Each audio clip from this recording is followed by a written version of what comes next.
Hello YouTube! It's me, FemShep, and I'm going to be doing something a little bit different today that I'm really excited about. I had an indie leverless controller maker reach out to me independently for the first time, offering me a shot at trying out their product in exchange for an honest YouTube review of said product. So this is my first sponsored product review on the channel!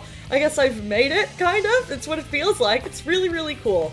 And as I'm sure anyone who's been following me for any length of time already knows, I'm a big fan of leverless controllers. It's the only way I play Street Fighter 6. I switched a couple months into learning the game last year, and I've been unable to look back. It's my favorite way to play the game. I think it leads to more precise inputs. It's a lot of fun in terms of how you can customize the visuals of everything. So, offered another leverless controller, there's no universe in which I'm going to say no. So this is going to be a review of the RaidenBox, and let's get into it. So this is what you get when your RaidenBox first arrives in the mail. It's a really nice initial presentation. You can ignore these scuffs here, because those were caused by my cat running across the box. It was not scuffed when it arrived here. Top of the box says RaidenBox. The front says, "Caution, may open a can of victories." And then either end says, "Victory awaits." And I just love this framing. I know when I bought my first leverless controller, it really felt like I was committing to being serious about this game and like I was going to level up as a player. So having it quite literally upon arrival be like, the thing is happening, look at you go, is fun. It's just fun. So opening the box, just folds open. Then the first thing you're going to see is these papers for printing out your own art for the controller if you did not already order installed art. It's probably a little hard to see on the camera, but this is already cut out for the buttons to make it really easy to remove the pieces that need to be removed, and it is letter-size paper, so you can just put this directly in a printer and print your own art to install in the controller, which I'm going to be doing later in this review myself. You take the papers out, and then one little box, so many victories. There's a QR code for you to scan for the instruction manuals, which we'll also get into later, and you then see the actual case with the controller inside the box. So I'm going to take that out, set this all aside. What are we looking at here? For starters, I love this little case. It is the exact perfect size for the controller. It's kind of soft. It's got a really grippy silicone handle here, solid zippers. There's really nothing not to like here. And opening the case, let's see what we got. Okay, so the controller is on the bottom here. Getting the controller out is easiest if you pull on this ribbon. And then, there we go. There's a piece of foam under the controller just to ensure it gets to you safely, which I really like that extra care from the builder here. And then you have the controller itself. And this is a neat little device. Prior to even playing on it, it is neat. You have an external pass-through port for a converter that enables you to play on console, and I always prefer my leverless controllers to have an external pass-through port because that reduces the latency of how fast your buttons are registering. And that's something that really matters a lot with online fighting games. And then you've got your traditional leverless layout, nothing fancy going on. Your little buttons up top for things like menus. It says RaidenBox right there. And it is totally clear on the casing. So you can actually see all of your buttons and main microchip and things in the back here.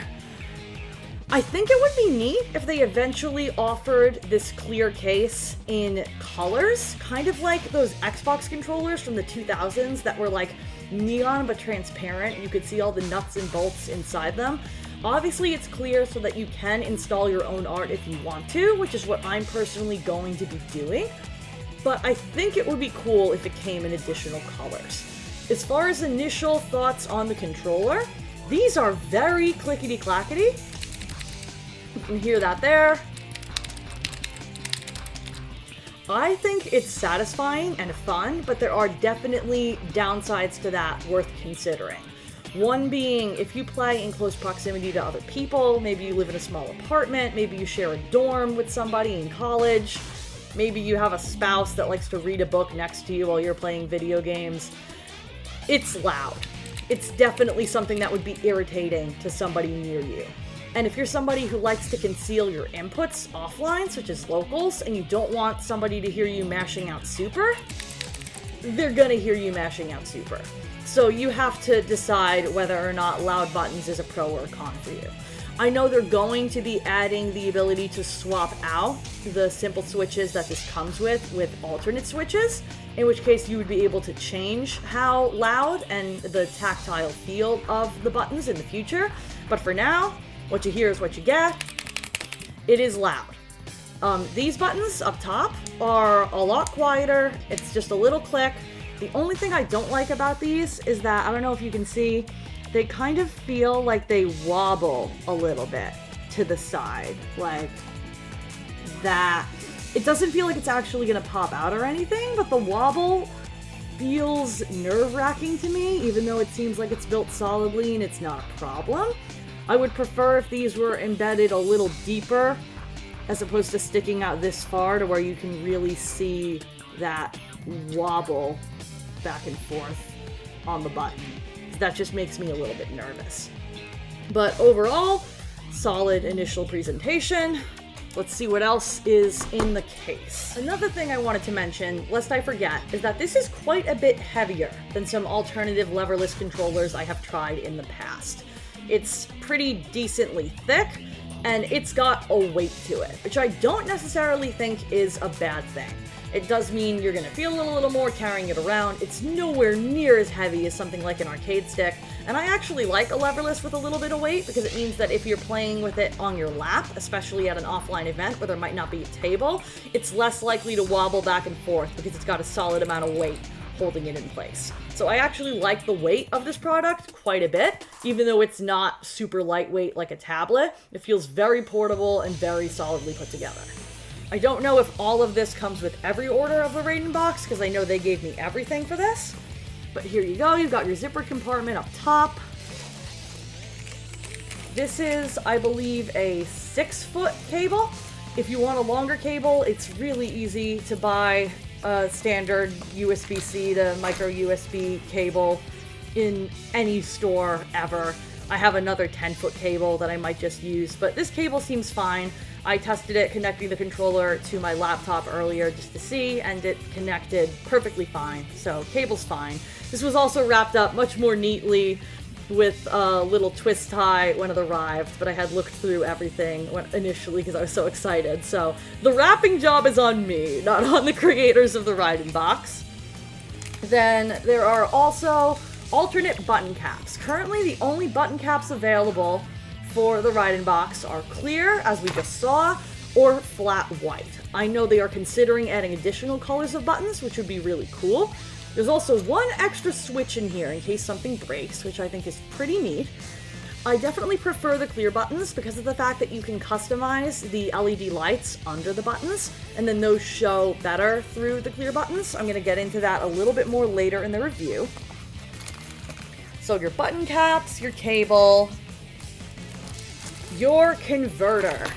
This is what you need to be able to use a third-party controller on your console, in my case a PS5, and this was really easy. I figured this out even without reading the directions. You just take your controller, you go to that pass-through port, you plug it in, and just like that it works on console. No additional latency because you're not running a brook through the main outlet that you're using to plug in the controller. It's a separate output, works perfectly solid, you love to see it. And then the only other thing in here is a little business card that's kind of glossy. It's a nice put together business card with the company name on the back. Thank you for choosing RaidenBox, and a QR code that you can scan for the user manual, just like there was on the box, which I think is really neat, as well as just the website listed and the support email listed in case you need it. So that's everything in the initial box. Next thing I'm going to get into is how to customize the LEDs and what that instruction documentation that comes with the controller looks like. So this is what you see if you scan that QR code and go to the RaidenBox online manual. I did read through this and it is extremely detailed. They also include a support email if you need it and a Discord if you need it, so it seems like they have a very solid amount of support. Getting started. I'm not going to actually read through all of this. I'm just kind of doing a simple, quick scan through. They've got an overall ability to just jump to what you want to get to, if you have a specific part of the instructions you want to get to. Covers switching the input modes for your preferred platform, really easy. You just hold a specific button, and I also really like the notation they have here so that you aren't confused about which button is which depending on which console you are. Is it R1? Is it RB? Is it R? Just labeled R1 for the sake of simplicity of telling you which button to hold to change the input mode. I've never really messed with hotkeys, but there's some very detailed directions on how to change your SOCD priority and whatnot. There is also instructions for enabling the web configurator mode, which I'll get into when it comes to setting up the LEDs. How to swap the keycaps. This is pretty similar to changing the buttons, the button caps on any leverless controller you're going to mess with. You just pry the top off and then put it back on, and you can do that with your preferred tool. They suggest using 2 coins or potentially using another tool. It really comes down to how you want to do it. I've done this with all manner of tools. I used the edge of a screwdriver at one point on another controller. I used a pair of tweezers. I used the edge of just something random I had laying around. You got a lot of options, but I appreciate that they have pretty detailed directions if you don't know where to start.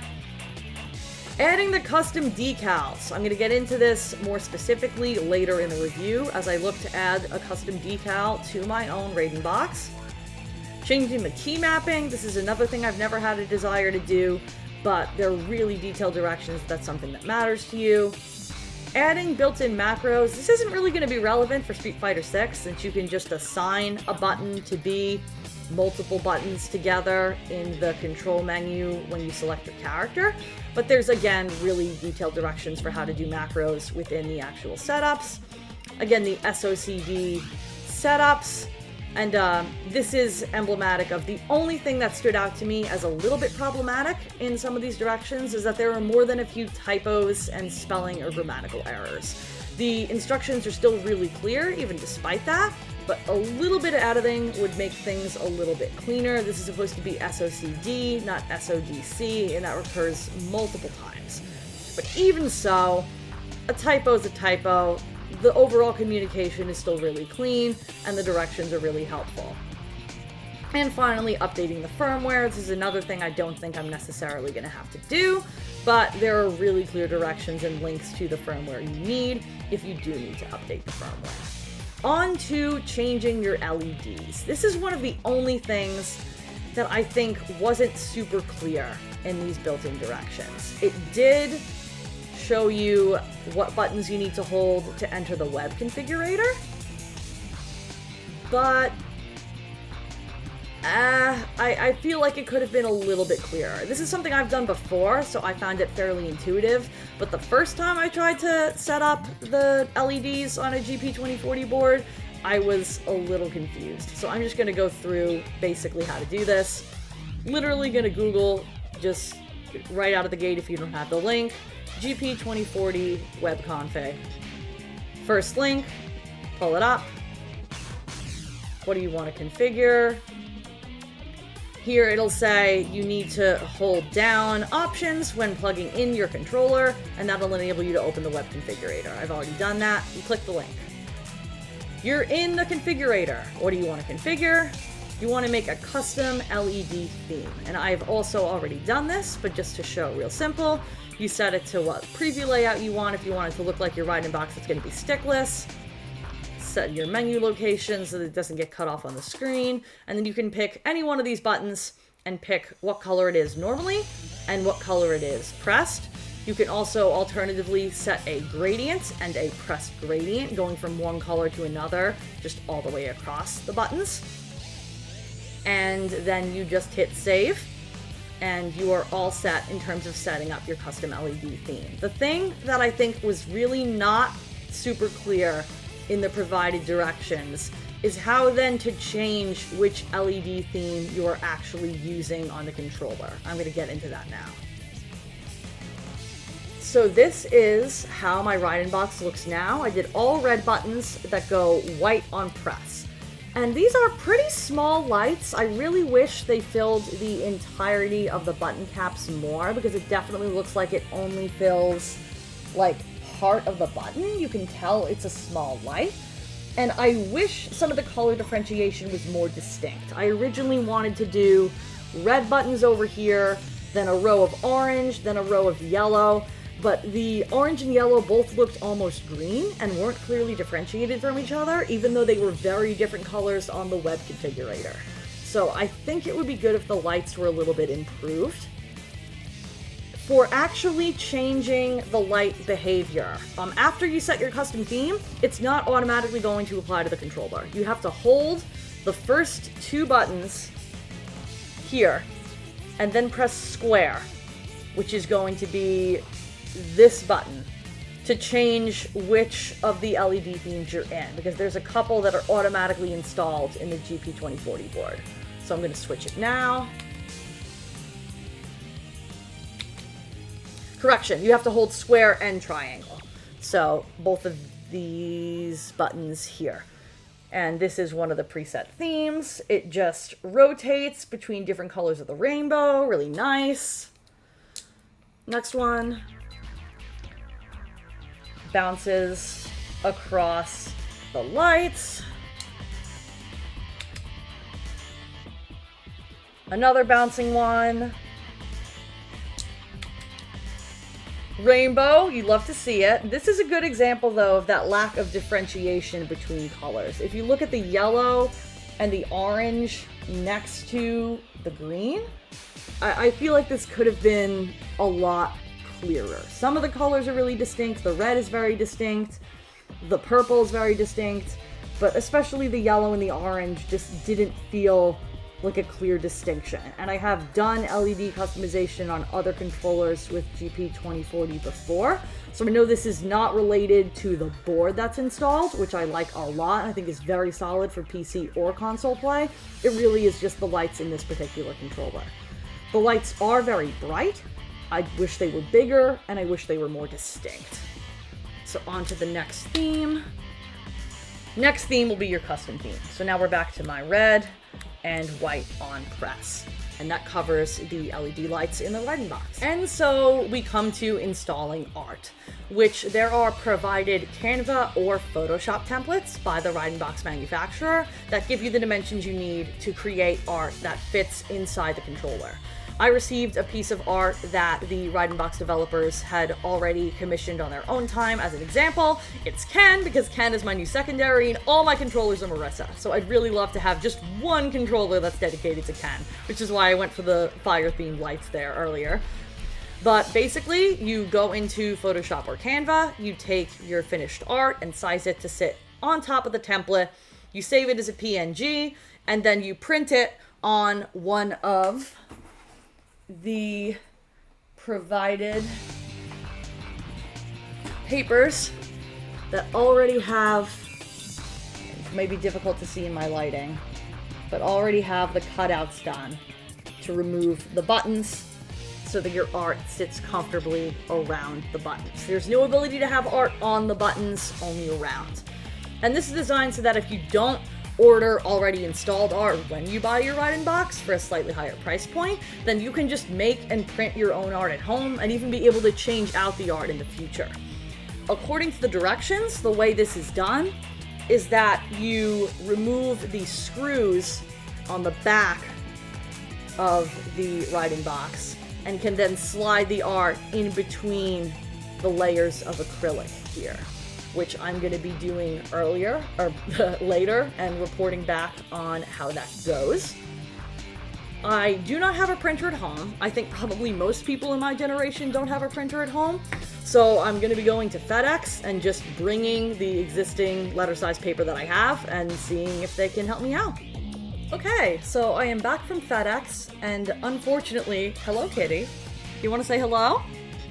Do you want to say hello? Want to say hi to YouTube? No? Unfortunately, I am very disappointed with my experience with the art printing thus far.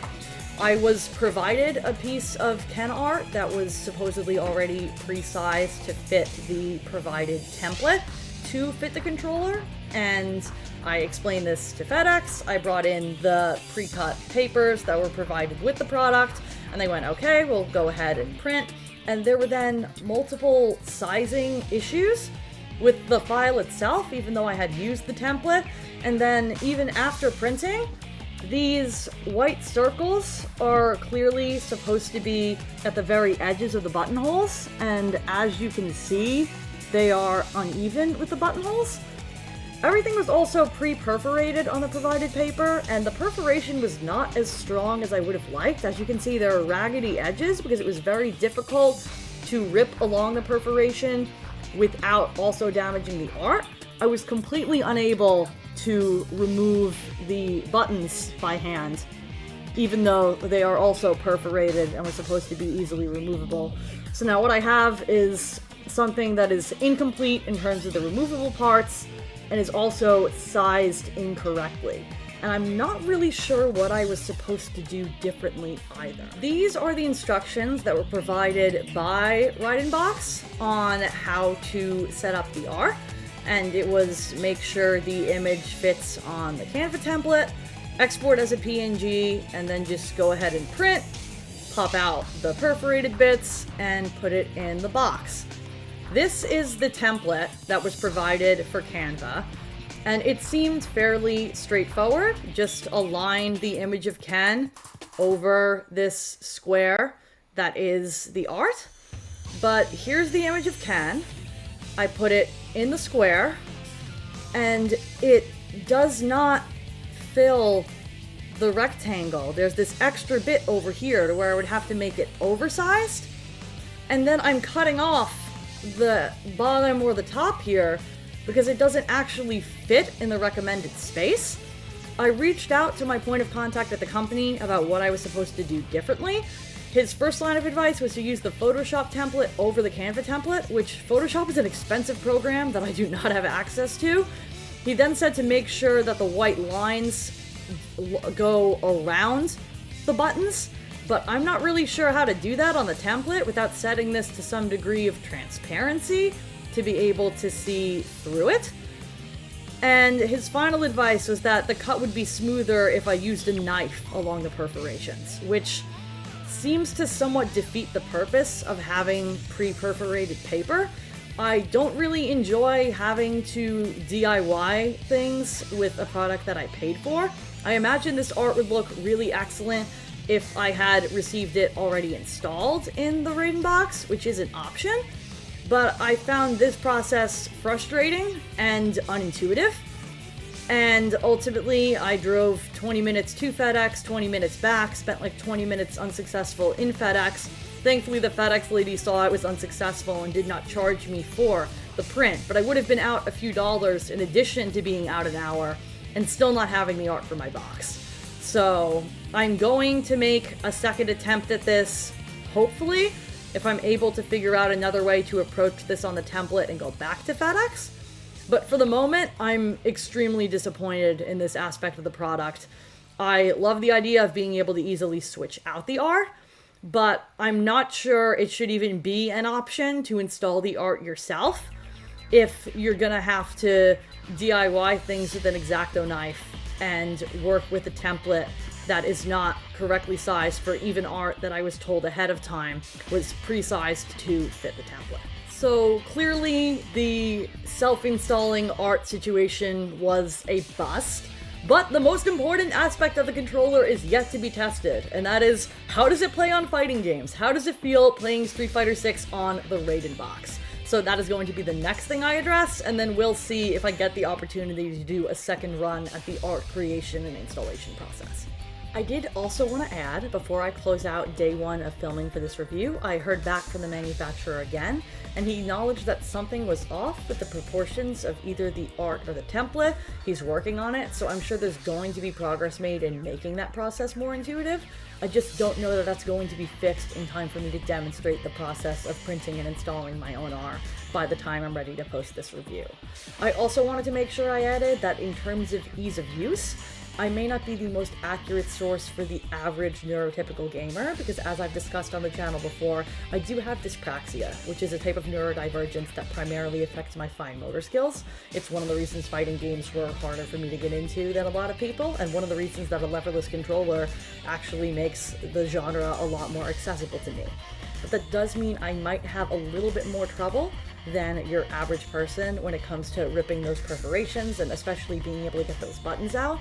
I showed the failed printing example to my girlfriend later in the night, and she was able to pop out at least one of the buttons with not significant difficulty, and pointed out that it was probably worth considering that I'm not the average level of capability when it comes to those fine motor things. So worth noting, definitely a combination of factors. I still think it could be more intuitive, but I wanted to be forthcoming about the fact that when it comes to my perspective, that is an aspect of my perspective. Okay, it is the following day, and I spent several hours last night playing on the RaidenBox, both in training mode and in ranked, and I'm happy to report that for gameplay, this thing feels absolutely fantastic. The buttons are really tactile and immediately responsive. There definitely isn't any input delay with the converter that came with the controller. I also double checked, and it looks like every purchase of the controller includes the converter, which is very cool. It did not say that on their website, but it does say so on the Etsy listing, which I think is really awesome in terms of the value and in terms of how soon you're going to be able to use this thing. It works straight out of the box. And the input consistency is just great. It feels great. The weight keeps it very level on my lap when I'm playing. The buttons are really responsive. I like how tactile they feel, I think is the word that I used. Just a really clear sense of when something's pressed and released. I thought that maybe the amount of volume for each press and how much clicking there is would bug me, but honestly, it didn't. So that's really going to come down to personal preference, but it's definitely something that didn't bug me as much as I thought it would. And it just feels really good. I mean, I did just boot up, so any input issues here are on me, not the controller. Oh my god.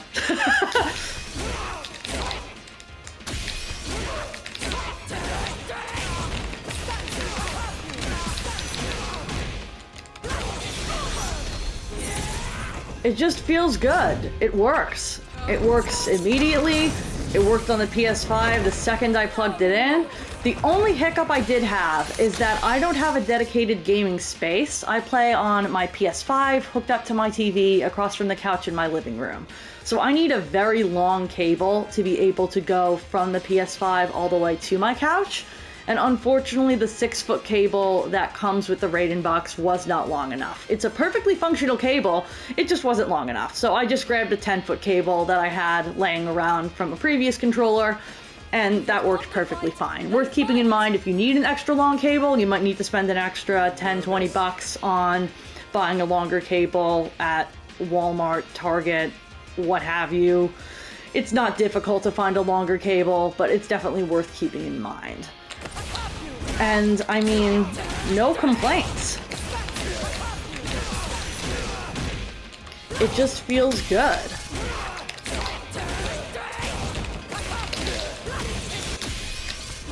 That was supposed to be a Superman punch. Oh my god. I probably should have warmed up before I attempted to demonstrate how accurate the controller inputs are, because now I'm messing up. Oh my god. There it is. I mean, I really don't know what else to say beyond the fact that it's really satisfying to use. It's immediately usable. I had no issues with it. It feels durable, the weight feels very level on my lap, and I can do my combos.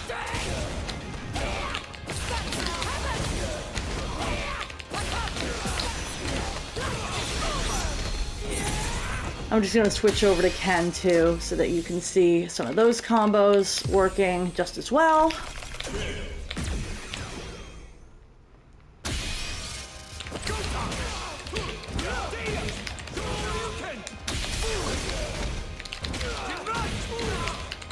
Oop.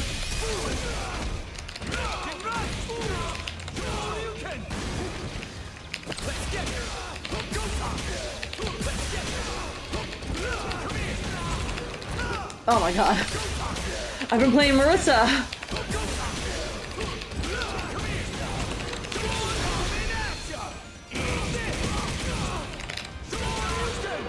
So as you can see, the DPs come out. Whether or not I'm holding auto for the alternate button comes out very consistently. No issues with any of the macros that I have set in game, like my parry macro, my DI macro. The touchpad button for resetting is immediately responsive. My share button is immediately responsive if I want to take a screenshot. I mean, it just works.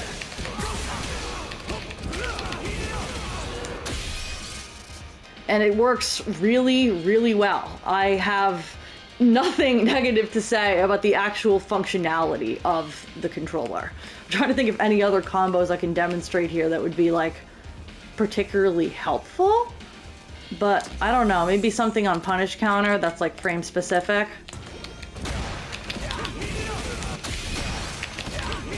Because this is a +7 and this is a 7 frame, so that's the tightest links you get in this game. And no issues. Other than my execution. Other side too. No issues.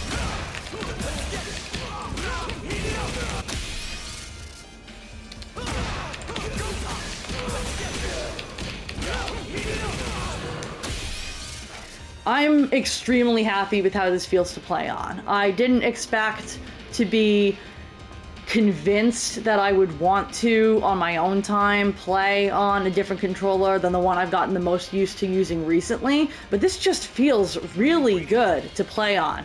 I also was able to confirm via the Etsy listing what these switches are specifically. They are Kale Chalk V1s. I don't know what color of switches, but they are V1s. So that makes sense as to why they feel a little different, because I usually play on Kale Chalk V2 red or brown switches. So these definitely are different in how much they push back on being pressed. It feels a lot more like you have to apply pressure to get the button press. A very slight press is not going to produce as much of a result. You have to be deliberate about it. They're not hard to press by any means, but they feel less like hypersensitive than the V2s. And as I said, they are louder. But provided the volume is not an issue, I mean, these are great.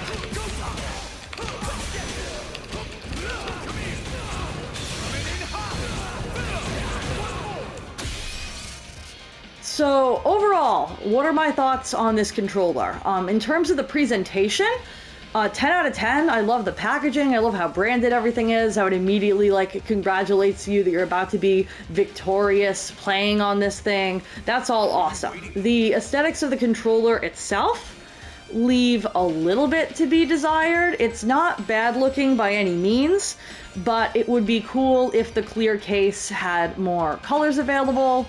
The LEDs are small and the colors are not especially distinct, and there aren't multiple colors of button caps available yet besides clear or white. I also was initially really excited about being able to print and apply my own art at home, but I still haven't had any success with that functionality. I don't know how to resize the art that was provided to me to fit the template. I know the RaidenBox company is working on it on their end, so I'm sure there will be improvements in the ease of that process in the future. As far as the mechanical difficulties I had with things like ripping the perforations, that may, as I mentioned earlier, have been affected by my dyspraxia and the fact that I have some fine motor difficulties, but I did personally find that not intuitive and quite frustrating as well. So for the current presentation of the controller, I would say 6 or 7 out of 10. It's perfectly solid. There's nothing really wrong with it, but there are some cool features that could be added. And unfortunately, for the ability to print and apply your own art, my experience there was a 0 out of 10. It just straight up didn't work. I can't really comment on what it would have been like to install because I didn't get that far. It doesn't look like it would be difficult to just remove the screws and take this apart and put it back together. But your mileage may vary. That's going to come down to your personal experience, and I can't comment on it. As far as playing on this thing goes, though, 10 out of 10, 11 out of 10. It feels fantastic to play on. It's very consistent. It's very responsive. It works right out of the box. It works on console. It comes with the converter you need for it to work on console if you, like me, don't play on PC. It's just a good controller.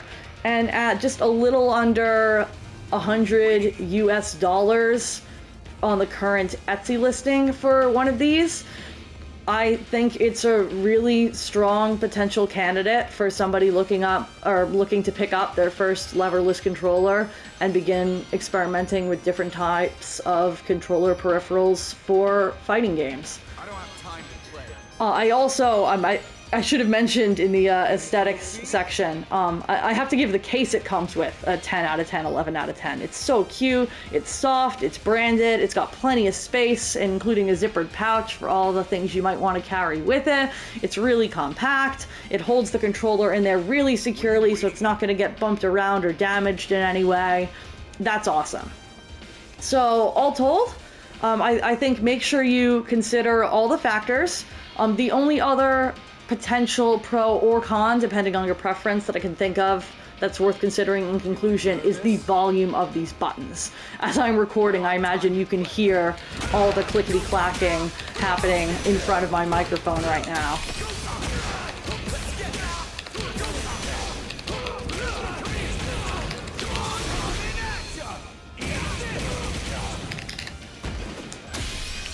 I messed it up.